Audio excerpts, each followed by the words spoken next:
listening to American Slacker Podcast with Matt Gertz and Jesse Landers.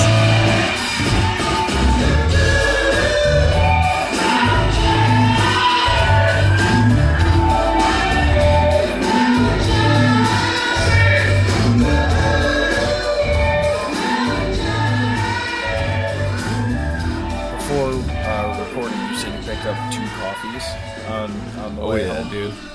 Yeah, I doubled up. I like Cumberland Farms makes a pretty good coffee, and it's dirty cheap, which is an added bonus. And I had to go get gas in my fucking truck, so fuck it.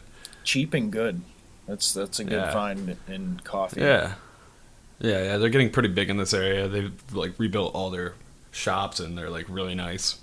That's awesome. I never really had a Cumberland Farms around me, but I've always heard good things. Yeah. Like, I won't get, like, coffee in, like, a scurvy-looking gas station. That's, like, my thing. Like, yep. I just, like, started getting coffee at Stewart's, no less. But actually, I love the Starbucks. Stewart, have you tried Stewart's iced coffee? Not big on iced coffee, to be honest. Okay. They, like, make one for you with, like, the International Delights creamer, which is, like, basically putting candy in it. Yeah, freaking Stewart's has a pumpkin spice one, so I go real basic there. There you go. Well, we're actually going to have a throwback to pumpkin spice come news time. It's pumpkin spice mania. Like, everybody loves a little spice. Well, it's more appropriate now that it's past Halloween. It's almost Thanksgiving, you know. We're breaking out of it. It's about to be gingerbread season. Yeah, definitely. As soon as it goes past that Thursday in November, it's Christmas and all the other holidays in December. Yeah, coming into the New Year's. Man, it goes quick. It goes real quick. I'm drinking a Starbucks coffee, the Chiapas. I'm still drinking the Chiapas. How's that working for you? It's pretty good. I like it. I got it as an iced coffee one time because at Starbucks, if you want to like try one of the coffees, they'll do it hot, they'll do it cold, they'll do it however. So I tried it iced, and I almost like that better, but I dig it warm too. That's how I'm drinking it right now. We were talking French press earlier. Yeah, which intrigues me. I gotta get into this. I dig it. It's and you don't have to leave it plugged in all the time. So I guess you could say it's like eco-friendly. Yeah, without a doubt. I mean, especially if you're heating up the water in a method, it's gas or whatever, I guess. I was gonna say I still have my electric stove, so I guess that still counteracts it. Yeah, unless you're solar powering your house. Yeah, right. I'm not gonna make that investment on my apartment, unfortunately. Yeah. As much as not logical. But yes, Starbucks. There's a crisis going on at the local Starbucks that I go to on my break at work. Oh yeah, you were getting into this a little bit with me. I'm intrigued. You're intrigued, obviously. Yeah, I feel like I'm playing Batman. I'm like Mr. Detective while I'm on my break. It's like when I'm off work, I'm on the case. Because investigating private eye. To give you the layout, this Starbucks is located in the corner of a parking lot that a hotel is the main property of. So there's a lot of people coming right off the highway, stopping through, and parking their cars here for the night just to hop back on the highway and keep going, I'm assuming. A couple of times I've come through and I've noticed that there's been break-ins to these cars that are parked on the side of the hotel. There's smashed glass. It's like all over the place. I've come out to people cleaning up the glass from their cars. And it's happened not once, not twice, but 3 times. And the third time it happened to 2 cars. Somebody's getting ballsy, and they think they have the perfect strategy here. Hit people that are visiting. Yeah, that's what it seems like. It's and so I've seen this on multiple occasions, and the first time I saw it, I was like, wow, that sucks. Second time I was like, huh, That's like similar to that last time I saw that happen. And then the third time when that's it was coincidence. right, and then when the third time rolled around, I was like, all right, something. This is like someone's targeting this place, Yeah, this is bigger than random crime. Yeah. right? And Because, I mean, when you travel, you have, like, you know, your laptop, you might have your iPad, whatever, you know, you bring a lot of stuff. right, it's out here in California. People might have like camera equipment and stuff, like going up to like, shoot stuff. You know, who knows? So people Who are knows probably, what you'll find. and it seems that they're targeting like anything with a flat like glass window on the back, like an SUV or something along those lines. Because I haven't seen any. Easier to get big things out. Yeah, I haven't seen any sedans or anything. You know, Yeah. it's all been that. I imagine they style have of some car. type of technique of breaking the window without making it loud. They probably got some type of, like, glass bit or, you know, like a cutter. Or put like a towel over it or something when they hit it. I don't know. Yeah. I don't know, yeah. But yeah, they're definitely targeting this place. Now I'm wondering if there's other hotels along the highway, because that seems to be. I would guess that's the reason they're doing it, is because it's a quick getaway. Oh, yeah, right? Just jump on and you're gone. So when I'm sitting there drinking my coffee, this is like all the stuff that's running through my head. And I'm like, who are these guys? Am I gonna catch them one day? I'd have to catch them in the act, and that'd be pretty late at night. I'm You gotta assuming. do some late night drive-bys because that's when it's going on. Well, hopefully the authorities are aware, and people called them, and they're putting more patrols in that area late at night. Yeah, keeping an eye on that shit. Yeah. Right? Lock your car and park in an inconspicuous area. Because Yeah. people are robbing shit. People are taking your shit through the back window of your SUV or wagon. If you got a sedan, you're in the clear. Don't worry about It's not worth it to them. it. Yeah, right? It's just harder to get in at that angle, I guess, if you're going for the back window of a sedan.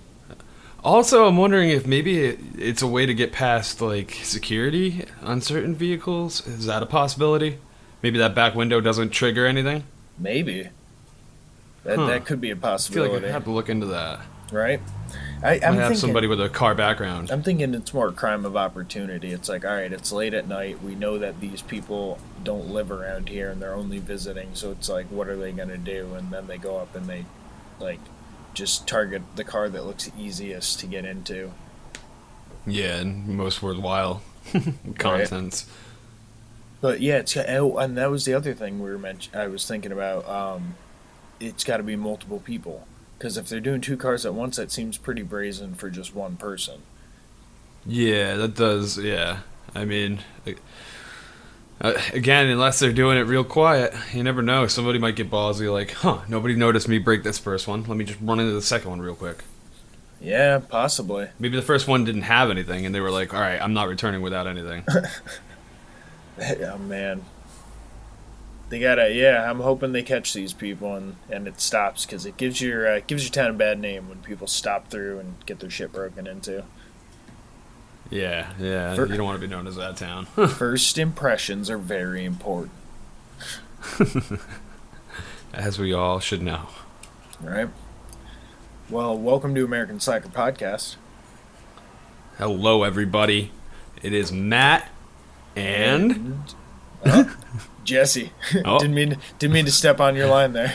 I wanted to lead you in. I don't know, just kind of I jumped smooth the it gun. right to you. I was too excited. Well, hey, it worked. They knew who we are now. We have a lot to be excited about because we have a brand new logo. Yes. I mean, it is gorgeous. I can't wait for the shirts to come in. Yeah, Stickers. we're waiting for a really cool design to be able to produce some merchandise, and we're really happy with what our buddy Tim Zablewski has produced for us. Yeah, he's a great guy. Hopefully soon you might hear from him on this show. Yeah, we're hoping to have him on and get him in here talking to you guys, because he's a really interesting dude. Yeah, he's got a lot going on, and very interesting just to talk to. Yeah, Always has something funny going on. fun guy. You know. Now, we also wanted to bring up if you guys didn't get a chance, we put up some bonus episodes for you in the past 2 weeks. They were an older episode that we recorded back in January. We had Evan Faziola on. He's a musician and an actor. A lot of good things talked about. Some of his music we aired. His band. Definitely check it out. His band Sunshiner. You can find them on Facebook and all that. Yeah. Really, really good. Yeah. Nice mellow music too that you could just like chill to. Yeah, it's definitely. I've been humming "Virgin Colonist" to myself. His song. Oh my god, yeah. That we played on the first episode that we released with him. So, yeah, I really like that song a lot. It's on my Spotify playlist and it comes on a lot. Nice. Good shit. So we were talking coffee before. What's like when you, like I'm on my second cup now. What's your maximum? Like, what do you not go over? Really, there is no limit with me. Like, because I love coffee. Like, it depends on like how big the day is, like what I have to accomplish. If I feel like I have to do a ton of shit, I could have like 4 cups of coffee, maybe 5. Right. I'm definitely a big coffee drinker. Over the course of a long day, though. Right, not in one sitting. That would kind of be too much, you would think. I feel like your heart would explode. One would think. High caffeine coffee. Now, a man named Matt Stoney has defied the odds because he has drank the equivalent of 7 ventis. Oh my god. There's no need for one person to consume that much. Now, why 7, you ask? Because that is as we looked up in Italian, gallon size. The gallon. Gallon size order from Starbucks. They're not going to actually, if you walk in and you're like, oh, let me get a gallon pumpkin spice latte, they're not oh my god. They're not going to give it to you. You imagine, though, if you went in and you asked for it and they just like, hold on, and they just like reach under the counter and they pull out like this bucket that's just like a giant Starbucks cup. It's got like straps to put on your back, like a camel. Oh my god! Like a camel pack. You could put it like as a baby. No, it's a baby carrier that's on your front. Oh, there you go. Oh yeah, that would make more sense. And then you just have a big like you have no matter what you get, it has to have a straw. Oh yeah, definitely. So this guy ordered it, so you can't get the gallon, but you can order 7 ventis, which is a gallon of Starbucks pumpkin spice latte. Now Matt Stoney, he has a YouTube channel. Go check him out. He's a competitive eater. He's done a lot of crazy food challenges and stuff. But this is like, I worried about him on this one. It's borderline dangerous with the amount of caffeine, I would imagine. And he's exactly. And he's a small guy, you know. People don't realize you can overdose on a lot of things that we take in. You can overdose on water, like right, or sugar in this case. I mean, he used like nearly an entire thing of whipped cream on the top of this. It's like a comical size cup. The one that he combined them all. That's awesome. Yeah, it's not like he just straight downed them. He just he wanted to see the full glory of it in front of him before he took it in. He made like a Mondo size coffee here. Jesus. I don't know. Some days, man. Some days. I know I'm not going to drink it all, but it'd be kind of cool to just be like, I'm just going to go at this. And I mean, I'm kind of burying the lead here. He drank it in under 2 minutes. Oh, wow. Yeah. I would just imagine you would feel quite sick after that. Your stomach full of liquid. Yeah, dude. Especially if you're adding cream like that. Oh yeah, the whipped cream. Like the thing is, like when I have like more, like 4 or 5 coffees, like I'll use less cream with each coffee, just about. Right. I just go black with sugar. Psychopath tendency. Or is it completely black? Do psychopaths use sugar? That's something I need to know. I don't know if it's just like no cream in milk or if it's no cream in milk or sugar. No, psychos drink tea. Ooh, I can see that. It's because Americans drink coffee and British drink tea. That's what it is. No one in England's listening to us anyway, and if you are, welcome to the podcast. Hey. Hello. Good to hear from you. I like England. I went when I was younger. I can't wait I'd to like go to England. back. That'd be fun. Yeah. But I'm drinking coffee when I'm there. I'm not drinking tea. It's coffee time, not tea time. Yeah, I was gonna say tea time has been turned American. About to get coffee up in here. Now, one of the most American things that I can think of is deer hunting. Yeah, oh yeah. It's definitely an American like sport that's everywhere. Everybody has known absolutely. hunters. At least the area we grew up in northern like New York, it's more Deer hunting is woodsy. huge. Yeah. Turkey hunting's huge. Well, Those are the main sports. You gotta hunt them, or else they end up in running into all the cars, which happens anyway. Well, yeah, it's amazing how many people die a year from like hitting deer in their car. Right? The amount of And that's no good for the deer, no good for the people that are getting killed doing it either. So no, I mean, absolutely not. might as well make use of it, and it's a natural food. Now, when a deer does get hit by a car, though, did you ever have the inclination to be like, oh, I should pick that up, throw it in a grocery cart, and roll it into a Walmart? I can't say that's crossed my mind ever. Well, two guys in Virginia, it definitely crossed their mind. Well, it seems like it's possible. It depends on where in Virginia, but it seems possible.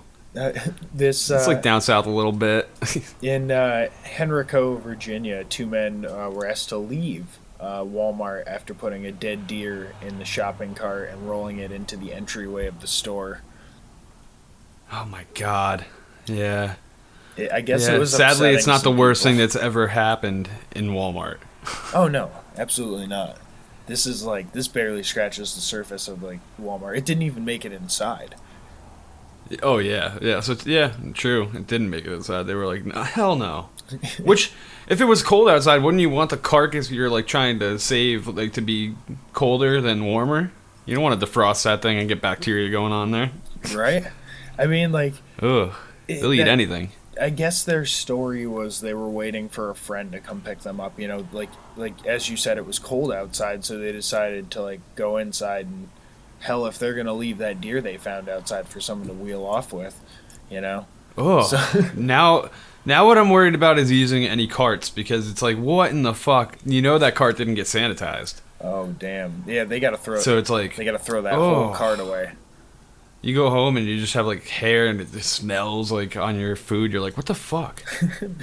Like, is that deer blood? I think that's deer blood. Use reusable shopping bags, people. Avoid putting your products down in these carts, because God knows what's happened there.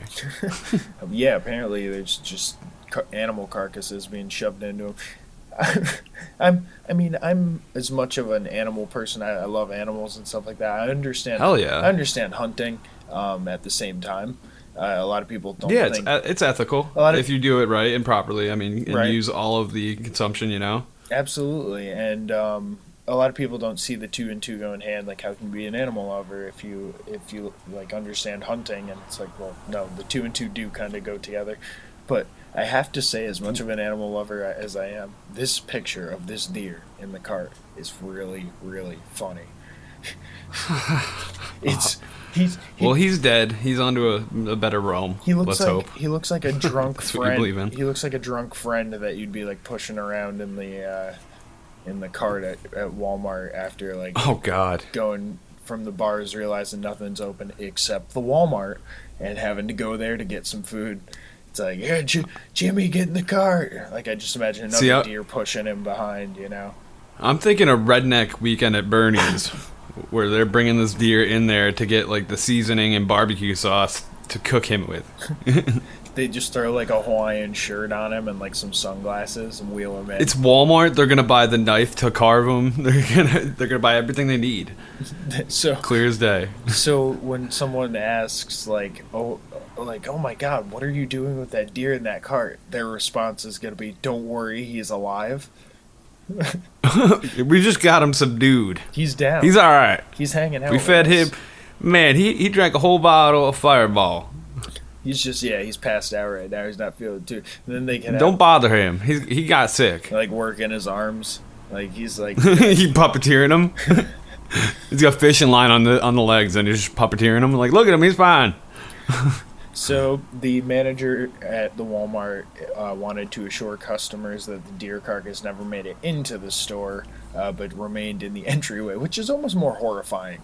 Like you're walking greeting through, your customers. There's no way to avoid it. At least if he's over in like the Band-Aid aisle, like maybe people will miss him. But yeah, off to the side, people will go past him, not noticing. Hopefully, today or at Walmart, the greeter is going to be this dead deer. But please, he has to check your receipt. Work in the mouth. How are you doing? Just check. Oh, this is too. He's got a highlighter taped to his hoof, just like. Oh God! Checking receipts. Yep. Like, yep. You're good. Have a good day. Oh God! A little Bambi name tag or something. Oh man, that would be funny. Put a vest on him and everything. One of those blue vests. That'd be. I don't know how you'd get the arm through. That's like that'd be a tough. Well, he's dead. They could make it work. I mean, things crack when they're you know. Well, I mean, what are they gonna do to this poor carcass? Venison. Ugh.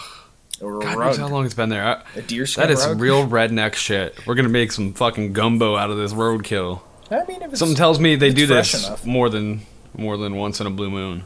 I don't have the necessary skills to make it happen, but if it was fresh enough and someone prepared it, I'm not saying I wouldn't eat it. Oh yeah, no. I think about getting into hunting every now and again too, because I mean, if you're an animal lover, again, like to go back to that, by being a hunter, you're avoiding buying these meats that are of animals that are kept in the worst scenarios that you could ever imagine. They're no life to live. You're literally kept in stalls sometimes where they can't even move.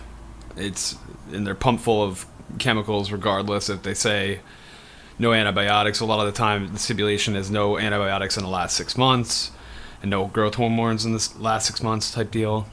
There's a lot to look at in hunting. I like it. I like the concept. At least I just don't like the roadkill idea. I mean, yeah, and I don't think any hunter is going out there wanting to like torture an animal. No. If anything, it's a clean kill. Yeah, exactly. And they're at that point they're talking about free range. That's it's conservation as the same point. So right. So that story came to us from NBC 12 in Virginia. So thank you, NBC 12. Always bringing good news, NBC. All right. So what we got coming next comes actually from KTVU, Fox station up here in Santa Clara, which is near San Jose. Right down the coast from you, huh? Just a little bit north of me, just about 45 minutes, I'd say. Okay. Depending on traffic. Now, as always with California time, right? Yeah, it really, really depends when you're hopping onto the different highways, if you're gonna be stuck in traffic or not. Like one time I went to, or I think the last time I went to the airport, we left super early at around our flight wasn't until noon. We left around 6 in the morning, and what's it take to get there? 4 hours? Up to San Francisco 2 usually. Oh, 2 and a half, I'd say. So we got on the road, and because it was 6 a.m., we ended up hitting all the traffic for people going to work. And if we had left at 9 instead, it would have we probably would have been on the road an hour or less than what we would have been if we since we left it right at rush hour. Yeah. Yep. That's why it's always good to leave for the airport early. Yeah. Oh yeah, man. Never fuck around. You miss your flight, you're fucked. Yep. But this actually comes to us. The story is from near the San Jose airport, which I've picked up family and friends from a couple of times. And apparently this white foam started coming out of a building a hangar building near the airport. Oh. It was 3.5 feet high, and it started to cover a couple of blocks. It was about the size of a city block. So no one really knew what was going on with it, and it was happening really quick. And it looked like the blob was taking over different parts of the street, essentially. Dude, that's ridiculous. Setting up a horror story right there. Right. The foam is a carcinogen, and it is concentrated in its concentrated form. It could lead to skin irritation when diluted. So like, it's not something you really want to like play around in. Yeah, I would say I would naturally. I would say I'm gonna avoid that foam. Right. So this guy, Most likely it's chemical. so this guy, this foam is that story is kind of interesting, but the real interesting thing is this bicyclist. He ended up riding through the foam just for like the hell of it. And he was never seen or heard from again. He definitely hit a sign, is what was Oh God, reported. poor bastard. Um, Yeah, that'll happen when you have zero visibility. So yeah, he's like riding around in this foam. He eventually emerges again, and then the police taped it off. But there was a like report. I don't think he's gonna end up getting like hurt by it at all, because like they made the statement, as I said before, that it's like a carcinogen in its concentrate form, but when it's diluted and added to water and soap and all that shit, it's like fine, I guess. So I don't think he's gonna get sick or anything. Hopefully, we should keep monitoring. No, he's probably this guy. coming out clean. Yeah, It's coming sparkling. out squeaky clean. Because, yeah, it's like the stuff that they would put out fires on runways and stuff with. Oh, okay, yeah. So it's just like a deflammatory or whatever they're called, yeah. Yeah. Chemical extinguisher. Yep. And it was funny because they said at one point that the cops were like, yes, you should ride through it. So he rode through it. He came back out, and then they taped it off so no one else could ride through it.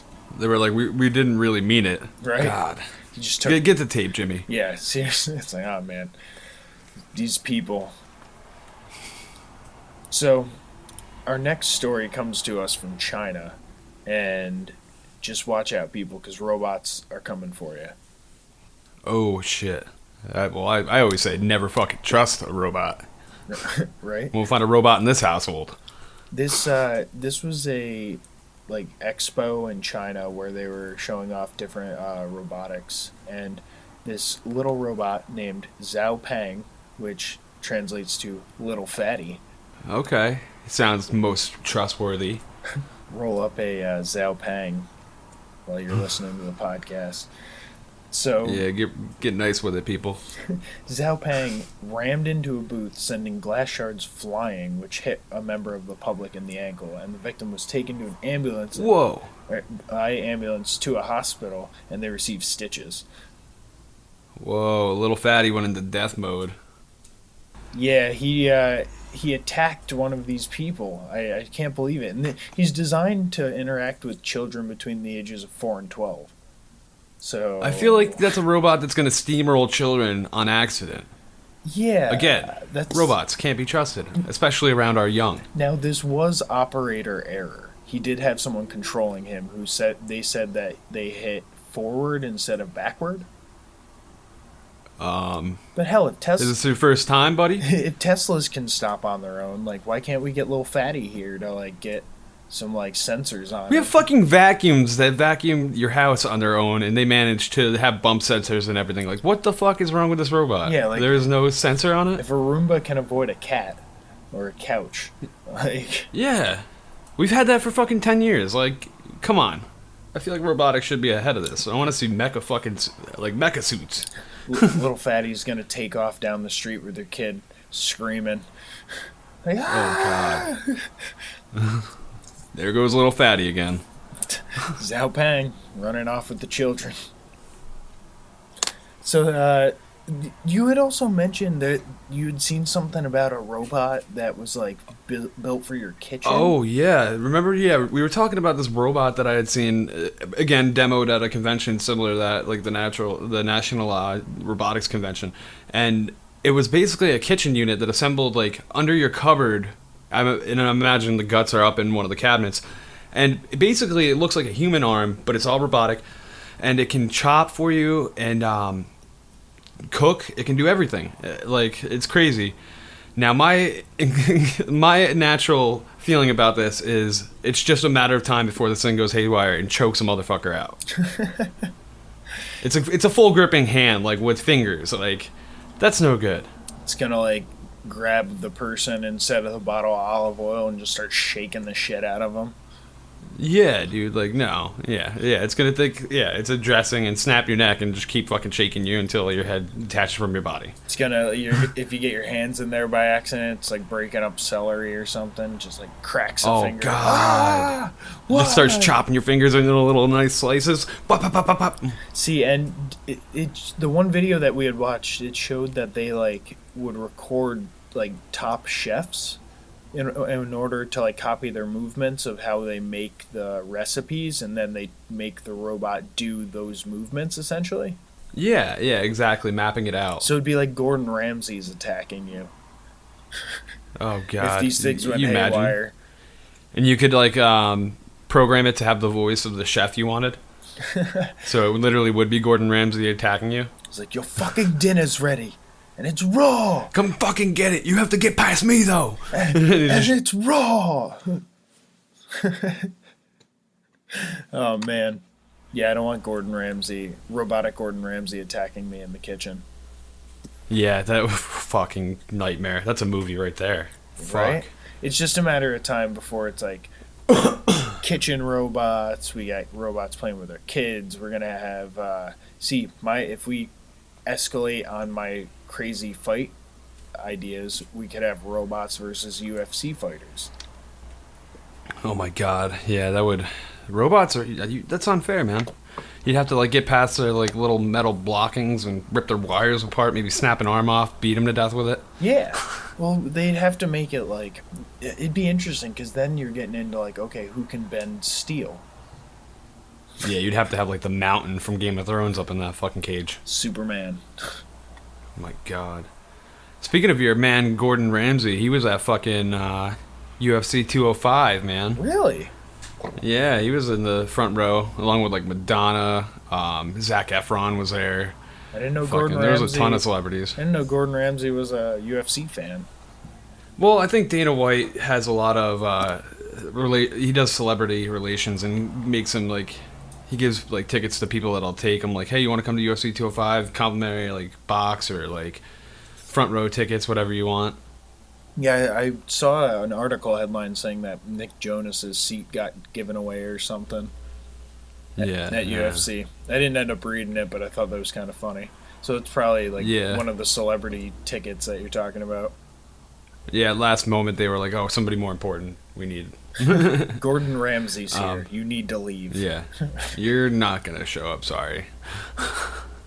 But yeah, I think we're going to get into the green corner. Fight!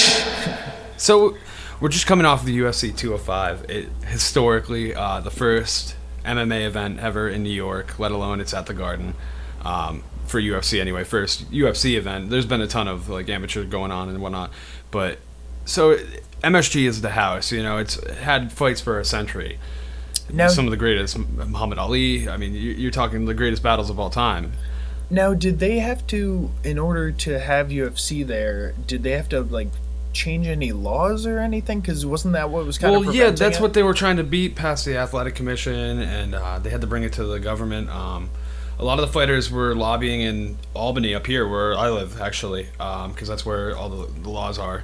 And it took years upon years. They've been trying for well over a decade. Ronda Rousey was up here, Rashad Evans, John Bone Jones, Chris Weidman. Finally it worked, and which I mean it was great. They brought together one of the best cards ever. We had a few fights drop from the card earlier on. Rashad Evans versus Tim Kennedy was canceled because Rashad had some medical issue. They didn't really mention what it was, but he'll be fighting I think in the next UFC 206 against Tim Kennedy, which is going to be a great fucking match. And at last minute, Cowboy Cerrone versus Kevin Gastelum, that got canceled because Kevin didn't make weight, which was like his third time, I think, not making weight for welterweight. And Dana's pissed. He won't ever let him fight at that weight again because he can't make it. He was off by like 10 pounds. Wow. That's a lot. That's a dick move. When you put a lot of work into training and you're like focusing on one fighter, like like trying to figure out their strategy, watching their fights, like shit like that. You put in a lot of work, man, and to just get canceled like at the last moment, like the final weigh-ins like that. That's really before shitty. the fight. Yeah, it was real shitty. Because you know, like, So- I mean, if you're serious about it, you know what you weigh. Like, you should. That's something you'd be like on top Give of. a heads up. Yeah, that's what Cowboy was saying. He was like, he could have gave me a call and I could have like put on some weight real quick and we could have met up, because I think New York has a law where they have to be within 5 pounds of each other, Okay. and then they can fight. So if he just bulked up like over the course of a week or two, eat a lot, fucking drink a lot right before weigh-in, then fucking he could have made it work. Because 10 pounds is almost like a different weight class at that point. It is, yeah. Well, it was teetering on the weight class, so that's the problem. Really disappointing, but regardless, we still had a great lineup. The first match, Miesha Tate versus Raquel Pennington, was quite a match. Now, Raquel was coached by Miesha in season 18 of the Ultimate Fighter. I'm gonna say it again. The student By becomes the master. By Miesha, it's like crazy. It's rivalry from being taught, and it's like some movie shit. And they call her Raquel Rocky Pennington, and man, does she show it. She has the nastiest jab. She just keeps landing in this. She has 5 of 7 wins out of like her bouts since she came out of the Ultimate Fighter. So she's got a good track record, and she's just coming off of a 3-fight win streak. So she's on fire. She's like heated up. In round 1, she grabs this guillotine around Miesha and puts her against the cage, like standing. And the way she's compressing and bending her neck, and it just looks like she's about to snap it. Ooh. And Miesha starts walking up the cage backwards, and this happens multiple times, trying to like push away and drive her down. And it's like, holy shit, like you're watching this thinking this girl's gonna die, because the way her neck is bending is so unnatural. Yeah, you don't want to be like climbing up the cage while someone has you by the neck. That's, I mean, what else are you gonna do though at that point? I guess. Yeah. That's fighter strategy, man. She's a savage as well. So she tries to drive her down, can't do it, and they pull away from the cage for a second, and she actually pulls out of it and puts her on the ground, gets in the top mount for a little bit. But the damage has really been done. Raquel definitely took that first round from just damage and getting her into bad positions. And then after that, man, it was just jab after jab with her. And I mean, Miesha was definitely kind of out grappling. She had better control in grappling, but like Raquel just like firing these jabs out of nowhere. Even if Tate had her like compressed against the cage, she would just be slapping the shit out of her, man. Like it was rapid. And she's a brawler, man. Great fight to open up this card. Ended up where Raquel actually won by decision, made a decision, so everybody voted it. And Miesha is actually retiring, and it's due to the fight. She just, says like she's done. It's time for new fighters. We're coming into a new era, which we really are. We're seeing some of the greatest athletes we've ever seen in a sport. Yeah, there's It's a lot amazing. There's a lot of younger names up and coming now. It seems like. Oh man, yeah, it's great. I'm loving Sage Northcutt. A lot of people get hate on him, but man, that's my newcomer choice. He's young as shit, about 20 years old, ripping it up. But yeah, we're seeing a whole new breed, and we even have older fighters that are just like nothing like the older fighters of 10 years ago. Right. Like Yoel Romero is 39 years old. He's jacked as fuck. And he fought Chris Weidman. That was the second match on the main card. And I'm only going over the main card. There was a lot of good matches in the undercard as well. Khabib fought. Frankie Edgar fought. They were great matches. Both those guys tore it up and won. But the main card is my gold. But Chris Weidman versus Yoel Romero. Yoel Romero is a 2000 Olympic silver medalist for freestyle wrestling for Cuba.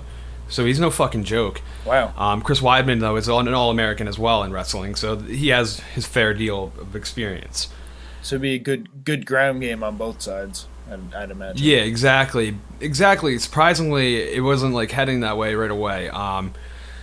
Weidman had failed his first takedown. He did get a takedown, but Romero is such a brute. He's jacked as fuck, this guy. He just lifted him right up on his back and got out of it, climbed over to the cage and fucking shrugged him off basically.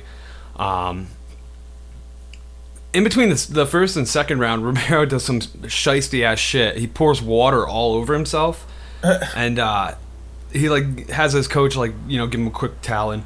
But when he stands up and they get ready to like fight. Like fucking Mario Yamasaki like had to towel him down again, which a lot of people think because Romero was like winding down, he was trying to buy another few seconds to really breathe. Okay. The fucking house was booing him like a motherfucker. Jeez. So anyway, he kind of was slowing down for a second. Romero tries to hit him with a takedown, fails it, and then Weidman accidentally pokes his eye. He pokes Romero right in the fucking eye, like eye gouges him. And I'm telling you, it must have fucking pissed him off because it was a completely different game after that. Like, Romero gets a takedown and a trip in this round after this goes down. And it's like a completely different beast. He's being a lot more aggressive. He actually does some damage.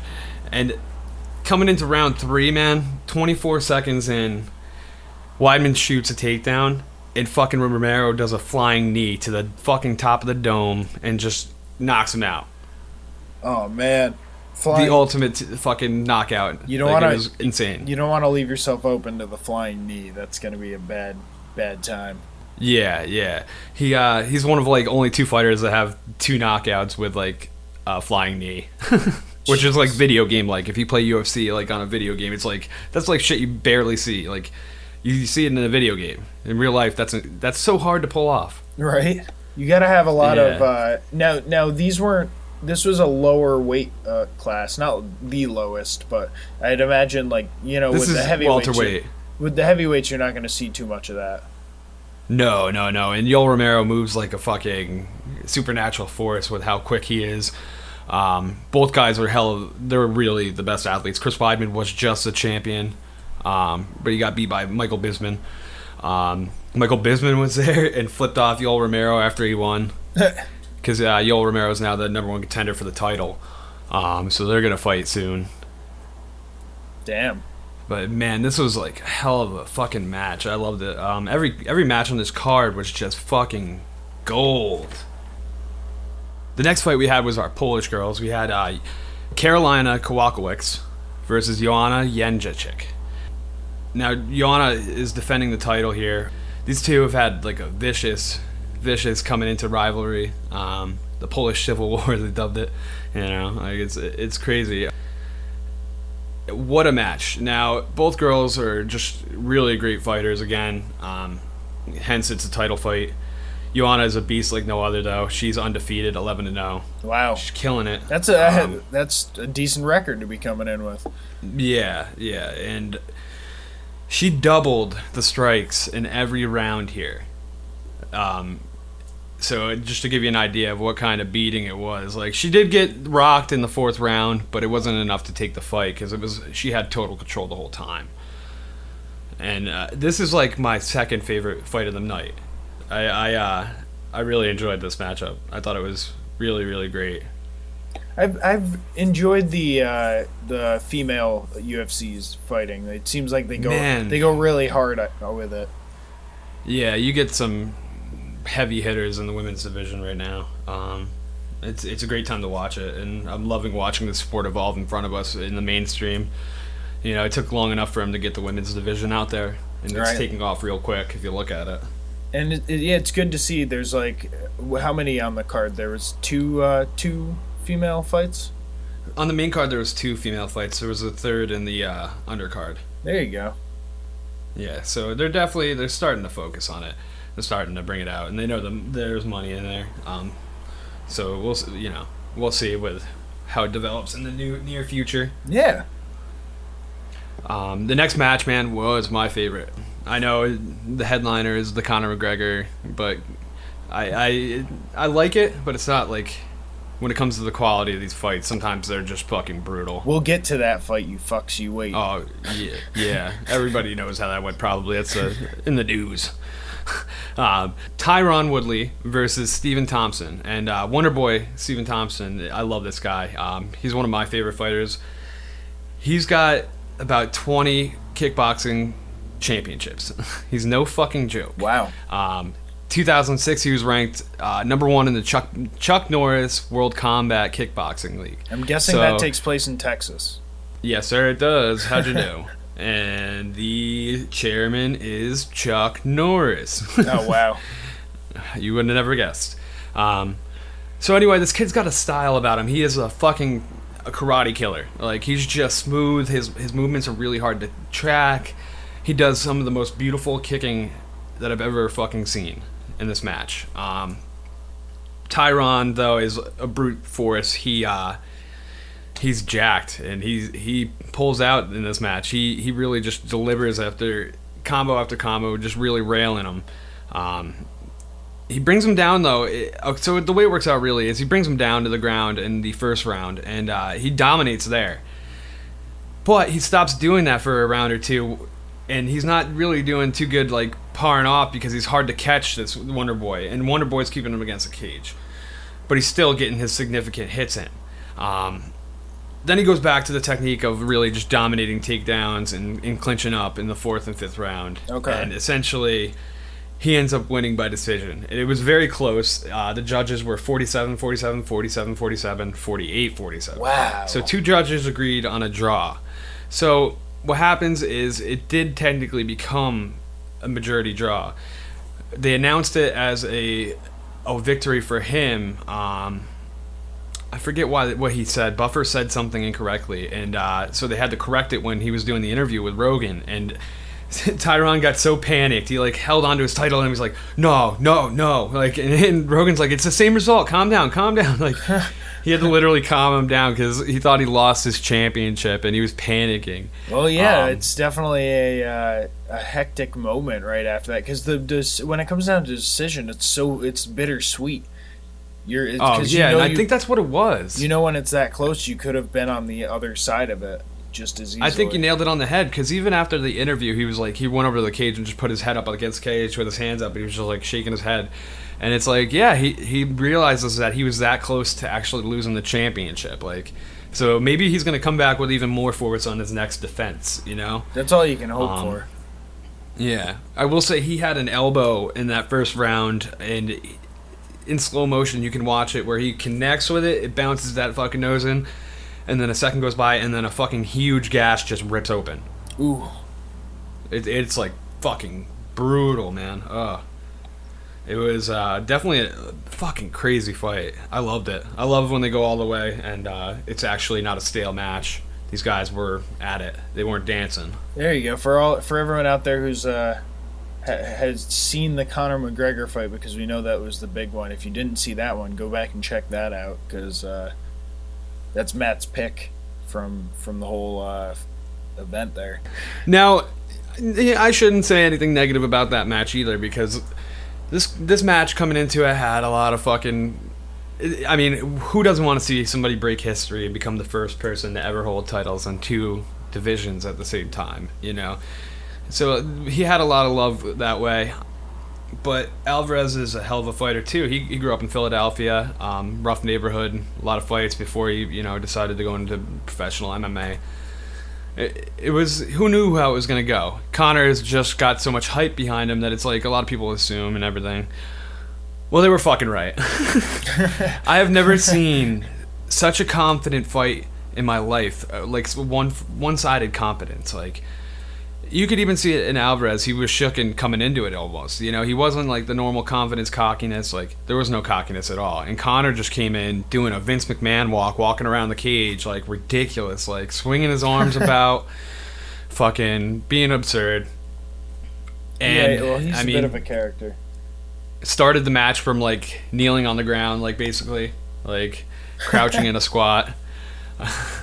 At one point, put his hand behind his back while he was fighting him. So basically, it's a really one-sided fight. The first round, Conor just dominates. He defends 3 takedowns from Alvarez, and he lands 32 like strikes overall that lead to 3 knockdowns in this fight. Okay, he's one of 2. Or no, 3 people that have 3 knockdowns in a fight. Like, so it's a big deal. Like, he's actually like fucking just dominating. The second round, one of the most beautiful combos I have ever seen. a 4-hit combo, left, right, off of a counter, no less, puts Alvarez out. Damn. Yeah, he'd been stumbling him the entire match. Oh, without a doubt. He rocked him right away. I think it was probably a minute and a half in, he rocked him. I'm not sure of the strikes that Alvarez hit, but it was definitely significant, like, domination. Yeah, like you said, it was pretty one-sided, for a final, or a main event, I should say. Yeah, oh yeah. It was quick, it was fierce. Conor you couldn't be more comfortable. I've never seen a fighter more comfortable. It was like he was chilling in his living room and, just partying or something. It was insane. He was so comfortable in that fucking fight. I like Conor now. Like, I have to say, like, he's just taken over the world. He said, "I own New York," which was he said, "I own New York." One of the press conferences. Yeah, man, he's getting way confident. Like, he wants ownership in fucking UFC, which is unheard of for a fighter to get, like, actual stock in fucking the company. Right. But God knows with how much money he draws in, nobody has ever been as big as Conor McGregor for this company. He trumped Ronda Rousey, He's easy to market because he's quite a character. Oh, yeah. His whole fucking interview with Joe Rogan, he was throwing a fit because they didn't have the second belt right there for him. Like, he's like, all the fucking money I'll bring to this company, you can't have the fucking belt ready for me? Wow. Fucking, he was getting pissed, and they finally brought it to him, and then when they did, he did this, like, fucking run and jump up onto the cage so he could, like, do the photo fucking moment, like, title on each shoulder, like he said. He's like, as I fucking promised, like... That's what he's fighting for, though, is that moment right there. Yeah. He signs out of his interview. He's like, I'd like to take this moment to apologize to absolutely fucking no one. One of the fucking coolest scenes ever. It's ridiculous. Such a dick. He just doesn't give a fuck. Unprompted. I'm convinced he's a nice guy and he's just building the press and he knows how to manipulate it, but no, who knows? It's smart. It's like he's putting on a show, and that's what people want to see. Yeah. Right after the fight, he walked over and shook Alvarez's hand, and he said he was a great fight and everything. So I mean, he's got sportsmanship going on. He's not a complete asshole. Well, that's good to hear. The thing is, like, after winning these 2 titles, he's actually gonna be out until May because he's having his firstborn child. Oh wow! So people are getting pissed because he hasn't defended that featherweight title ever. It's been about a year, and. I mean, you can't hold up 2 divisions at the same time. He's going to be gone until summer. That's a long time. Right. That we're missing 2 titles. That's a long time to hold on to a belt without defending it. Yeah, he still has to face Aldo to determine who the real champion is, because technically he's still interim champion. Well, that should be his next fight then, as soon as he's back. It should be his next fight. It should have been his next fight after Diaz. It was crazy that it wasn't dealt with right away. He's taking over. Because not only is he holding up that, he's holding up the ranking system for all these guys. They want to fucking be heading towards something. It's just going to say McGregor across all the weight classes at some point. Exactly. I wouldn't doubt him coming to another weight class and trying to fucking go to welterweight or something, bulk up. Become a monster. Yeah, man. Fucking. I like the guy now, I gotta say. Yeah. So, other news... Ronda Rousey is coming back, and I cannot fucking wait. The thing is, they're feeding her the title right away, too. December 30th, UFC 207, she will be facing Amanda Nunes, who's a complete monster in her own. She is the most dominant force in the bantamweight right now. Ronda's coming in. We're going to see how that goes. Also, we have Raquel coming up the rankings now. She's the next contender in line, I believe, after this fight with Ronda and Nunes. So we'll see how it all goes down anyway. Ronda's saying this is going to be one of her last fights, so I wouldn't doubt if she does win, she still retires out as champion and vacates the title, which would be a hell of a way to go out. There's talk of her going to WWE for professional wrestling. It's a lot easier on her body, a lot more money, believe it or not. They have such a big fan base that they make a fortune over there, so it's a smart business move. And she's been getting a lot of acting roles as well, so you don't want to mess any of that up. Yeah. We'll see how that goes if she keeps getting the bites in Hollywood. I know she's got a couple big films coming out. But either way, I'm looking forward to her coming back into the ring. I'm hoping she is the same force that she was before, but only increased after her one loss, Right. but it'll be good to it'll be good to see her getting back in there. Like I remember we had talked about because her last match she had lost to Holly Holm, or no, there was one after that. No, wait, who? Ronda? Yeah, Ronda. Ronda had lost to Holly Holmes last. Yep. And I remember we had mentioned that coming off of that fight, at least, I remember we talked about how, why am I drawing a blank? She did have another match after that, I was gonna say I thought she did, but I remember talking specifically about that match, how we were saying, if you have like all this like momentum behind you and all these people pushing and saying you're the best, and then you end up losing. Oh yeah. You gotta make sure that you like work twice as hard, 3 times, 4 times as hard coming back into that next fight. Oh, yeah, without a doubt. And especially, she was a star like we hadn't seen yet with the media. The media picked up Ronda and pushed her so hard. She was on radio stations and TV stations every day doing press. Always busy. It was a very busy life, and she had even said that that was, happening. Now, just to go back and correct us, she hasn't fought since Holly Holm. Okay. Holly Holm's the only loss that Ronda Rousey has in her whole career. Wow. Yeah, and Holly Holm got derailed right away by Miesha Tate to get the title. Miesha Tate lost it to Amanda Nunes. Okay. Yeah. That's what it was. So, I mean, Ronda, one loss can do 2 things. It can derail your whole drive, or it can make you twice the beast you used to be. Right. So that's what I'm into this to see. I want to know, what is Ronda coming back as? Is she too consumed by media, or is she actually going to put out and become the champion that she was before? It'd be good to see her coming back in strong. Yeah, that's what I'm hoping, man. I'm on Team Ronda, for real. My favorite female fighter. Miesha Tate was one of my favorites, too. Disappointed to see her go. Yeah, tater tot. She was pretty, actually. I would agree with that. Yeah.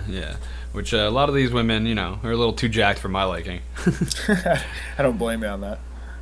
Last thing, we're going to close in on the green corner. We're going to do an update on our boy, Big Country, Roy Nelson. Kicking the ass, Nelson. He did get in trouble for kicking Big John McCarthy in the ass after fighting Bigfoot Silva and having the fight hit him a little longer than he wanted to. That was his reasoning. He gave John McCarthy a little push in the ass. It wasn't even a kick. The media dramatized it, and the Athletic Commission doesn't take kindly to that, unfortunately. He could have been facing up to a year fine and about $35,000 or $30,000 fine, and a year out.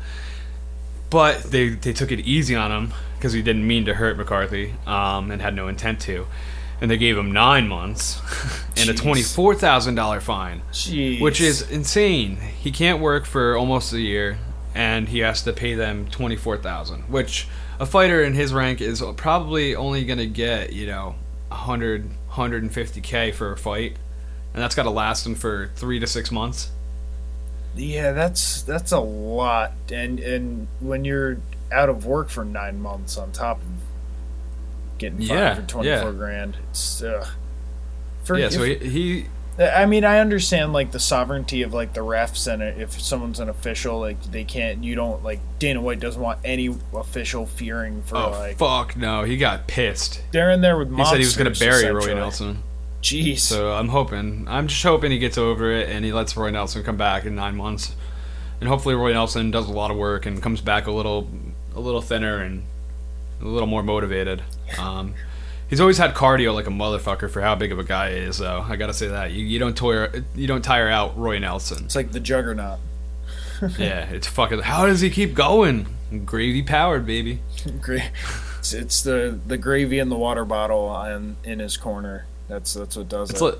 It's like a version of Bane in some weird way, where they just like hook his veins up with fucking gravy, pump him up, and he's just like, is this fast like beast. A rhino. He just like gets the momentum chubby. And keeps going.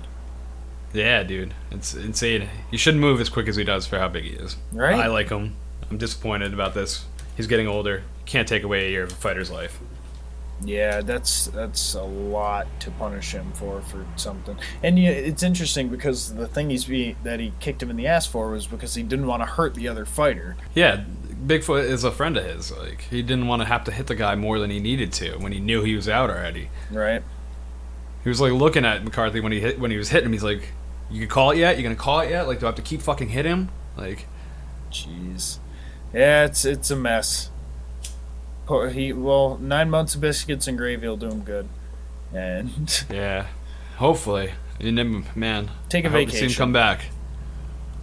So that's pretty much. Oh, we also wanted to mention Nick Diaz's blackout, right?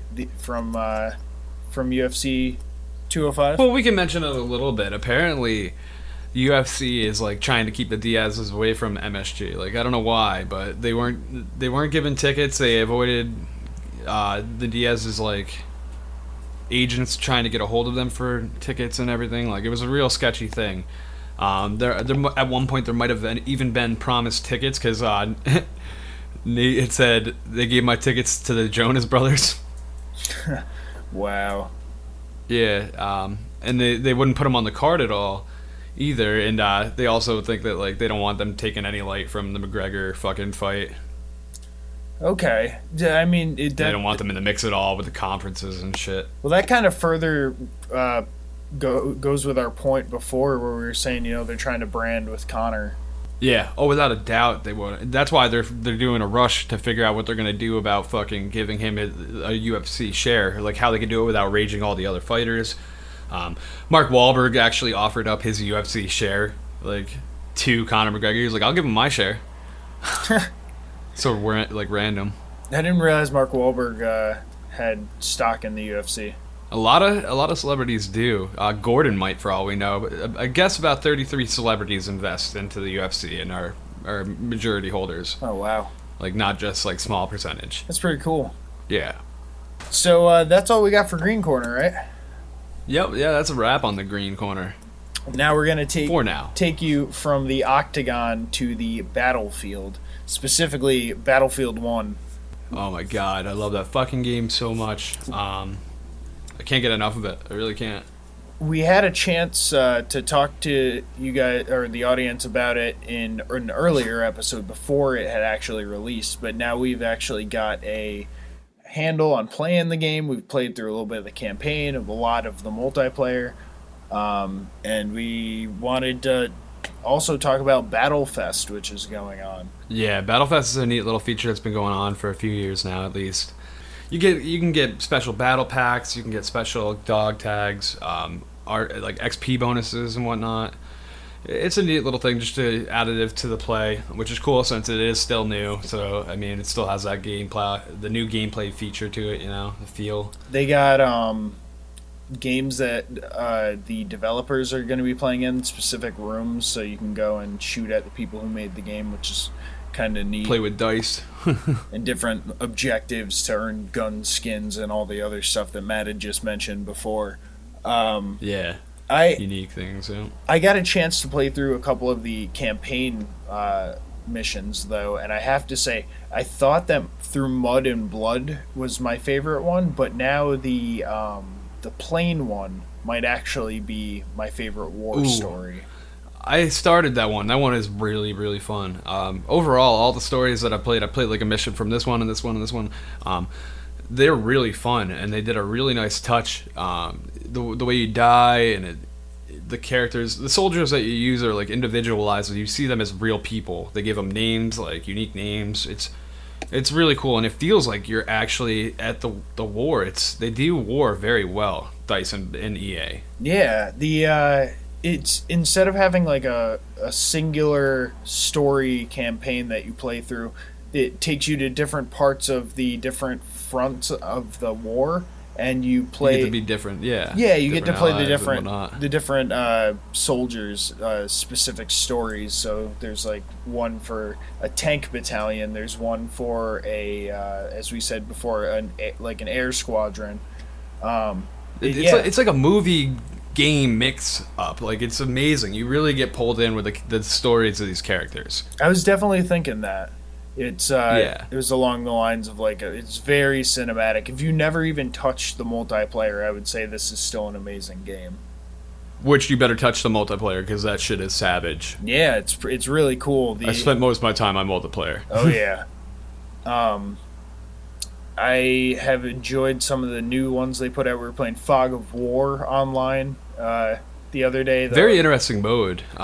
You have only pistols and melee, and you got to run through fog areas. It's fog everywhere, and so you can't see but like 10 feet in front of you. So you're just running through. You can't tell who your teammates are half the time, and friendly fire is on. And so you have to be careful. And you could barely tell when you got a kill either. Yeah, it doesn't like have an actual. It's a hardcore mode, so it doesn't tell you when you get these kills. You got to listen for this little teeny chime sometimes. Like it's like, okay, I think I got that one.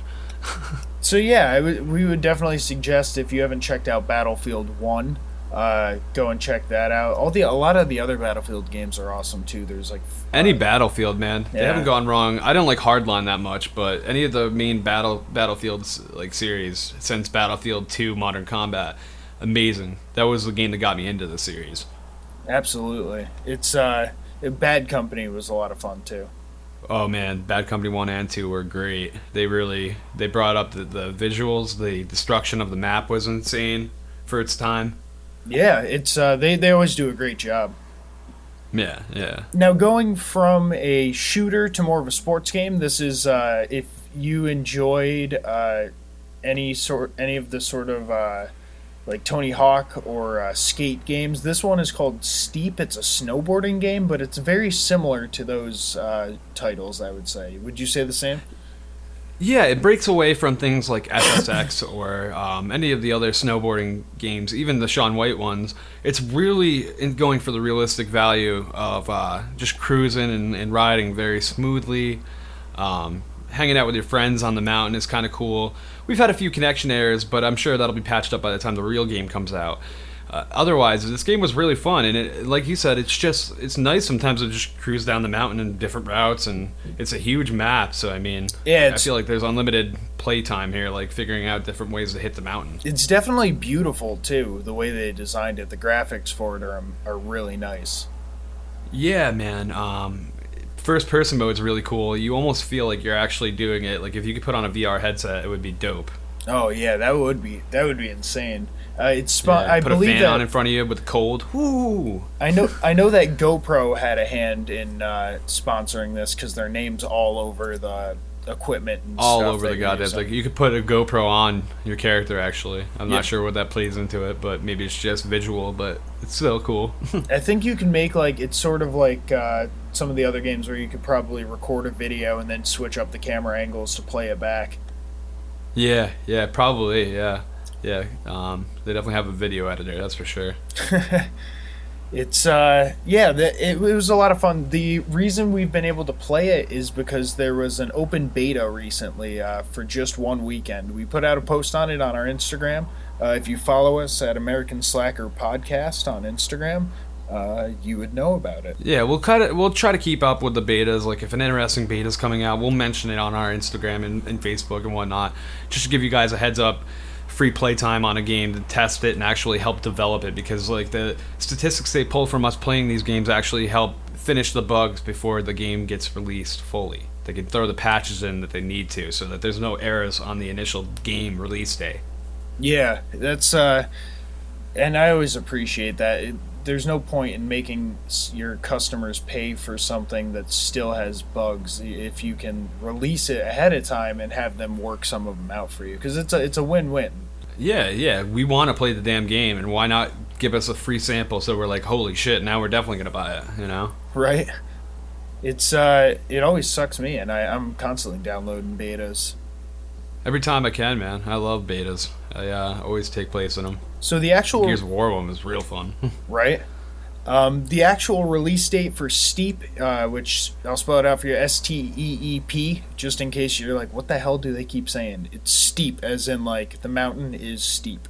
The release date for it is December 2nd of this year, and they're also going to offer a season pass. They already have some DLC out that you can get with that. I guess some of the things include sled, for you to like actually sled down the mountain like you're a little kid. Hit off the cliffs. It'd be fun drop off, you know. Right. They got some cool snowboards, I believe, cool skis. Oh, you can also, I don't think we even mentioned, it's snowboarding, skiing, wingsuiting and paragliding. Parachuting. Yeah. Well, yeah, paragliding. Yeah, you're right. And you can get rockets in the DLC if you want for your glider. You can just like glide around all you want. You can rocket power yourself. So yeah, check out Steep once it comes out in a few weeks, or if you manage to catch our Instagram post, then we hope you enjoyed the beta. Didn't have as many connection problems as me and Matt had.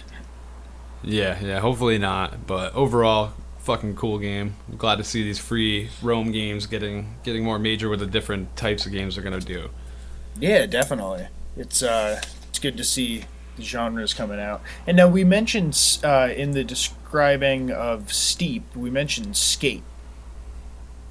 Yes, of course. The holy grail of any skateboarding game. Well, now if you're interested, you can play Skate 3 on the newer consoles. Xbox One at least. They've added backwards compatibility, and we've been taking advantage of it. I had kept the disc. I had hoped for it for so long. And I think Jesse, you bought it, right? Yeah, I bought it. It was only $10 or $9.99 for digital download. Oh yeah, and that's not bad. And it was probably like 8 gigs or something. Yeah, it was relatively small. I'm not sure of this. I can't speak to the exact size of it, but I know it was smaller than a lot of the free games they've been giving away on Xbox.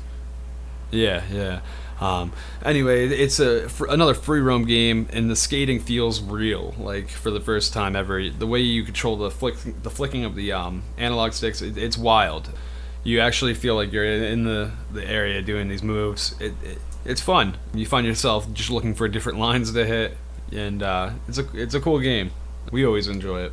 Yeah, it was a nice throwback because that was a game that we had played when we were younger. And I knew a lot of people were lobbying for it because there was talk about them doing backwards compatibility for Skate 3, and it was advertised on like an advertisement like almost a year and a half or 2 years ago now. So people felt a little wronged that it had been advertised and not delivered yet. But they finally came through on it. Thank God, yeah. With not much notice either. It just kind of popped up for me. I was like, whoa. Right? I'm gonna get on this. Now I'm wondering, there's nothing confirmed that we've seen really, but like I'm wondering if this is hinting towards there's Skate rumors. 4.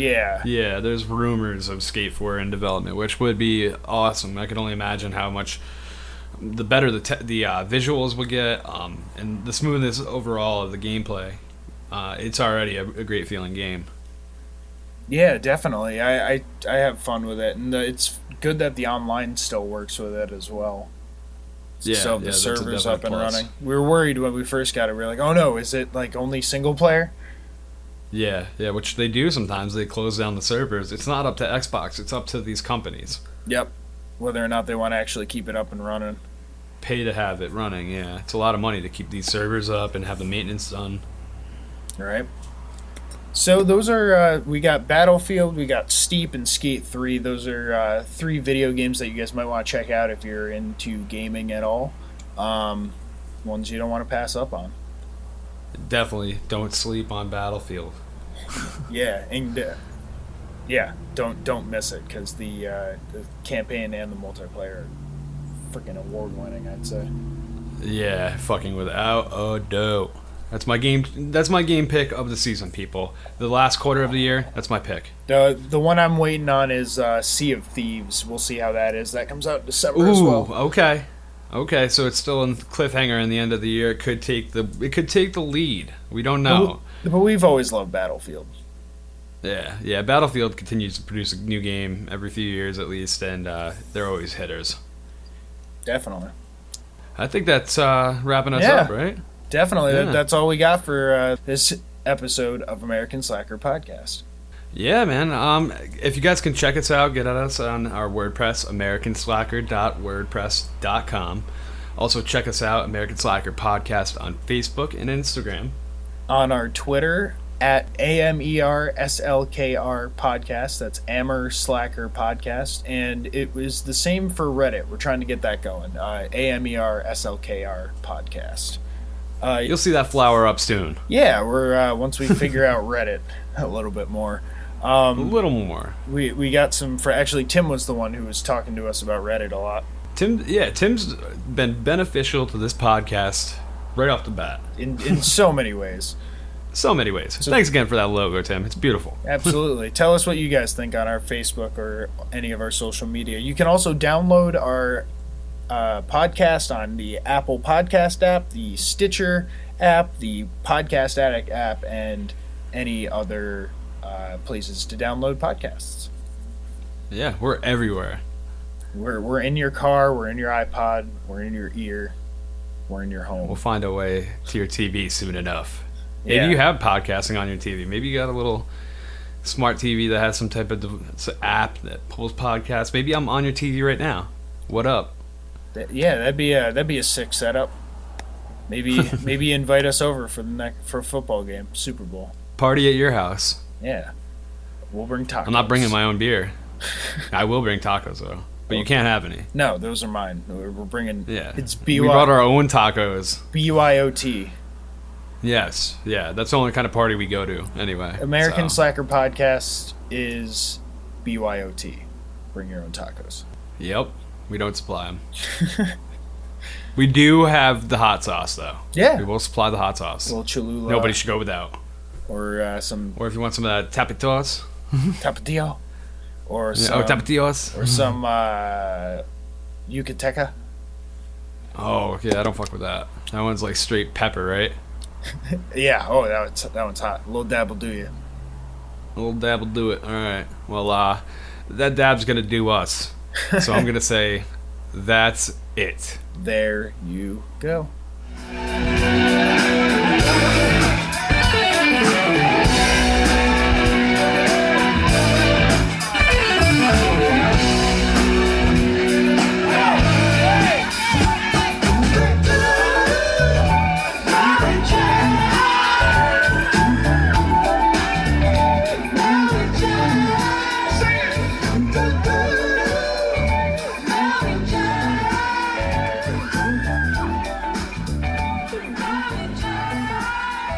Spicy.